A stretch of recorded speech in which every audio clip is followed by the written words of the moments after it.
మహత్యము మితమెరుగని భంగి నవమేయుడగు హరి స్థితి నెరుగక కాముకుడని రథములు సలుపుదురు తిగి చిరమణులు సుమతి. బుద్ధిమంతుడైన సౌనిక, తపో నియతులైన యతులు పరమేశ్వరుడని ప్రభావం యథమితమని ఎరుగని విధంగా అప్రమేయుడైన వాసుదేవుని మహత్యాన్ని గుర్తించకుండా కాముకుడనే భావంతో రమణులందరూ ఆ రమారమణునితో క్రీడించారు. శ్రీమద్ భాగవతంలోని 274-75 పద్యాలు. ఎల్లప్పుడు మా ఇండ్లను వల్లభుడు వసించు నేమ వల్లభము శ్రీవల్లభున కనుచు గోపీ వల్లభుచే సతులు మమత వలబడి రణగా. సచ్చరిత్రుడమైన సౌనిక, మా వల్లభుడు ఎప్పుడు మా గృహాలను వదిలిపెట్టడు. రమా వల్లభుడైన యదువల్లభునకు మేమే ప్రియమైన వారం అని భావించే ఆ కాంతలందరూ యశోదానందనుని వలపుల వలలో చిక్కుకొన్నారు అని చెప్పిన విని సౌనకుండు సూదునకిట్లనియే. ఈ విధంగా చెప్పిన సూతుని మాటలు విని సౌనకుడు ఇలా అన్నాడు.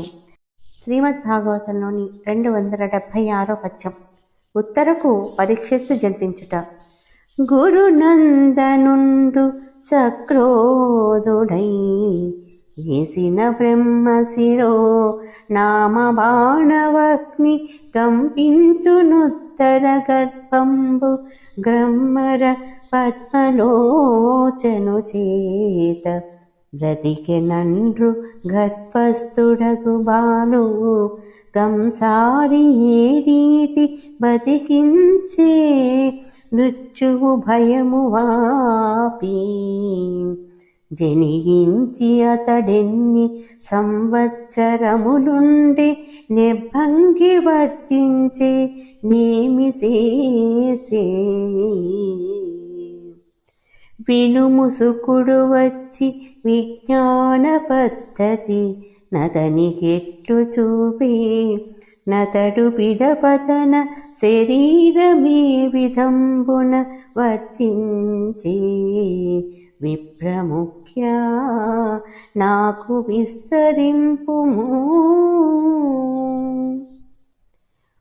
బ్రాహ్మణులలో అగ్రగణ్యుడమైన సూత మహర్షి ఆగ్రహావేశంతో అశ్వత్థామ ప్రయోగించిన బ్రహ్మశిరో నామకమైన మహాస్త్రం మంటలకు తపించిపోయిన ఉత్తర గర్భంలోని పసికందును దేవకీ నందనుడు తిరిగి బ్రతికించాడని విన్నాను. తల్లి గర్భంలో ఉన్న అర్భకుణ్ణి కమలాక్షుడు మృత్యువు బాధి పడకుండా ఎలా రక్షించాడు? అలా సురక్షితుడై జన్మించిన ఆ బాలుడు ఈ ధరణిలో ఎన్ని సంవత్సరాలు జీవించాడు? ఏ విధంగా ప్రవర్తించాడు? ఏ ఏ ఘనకార్యాలు చేశాడు?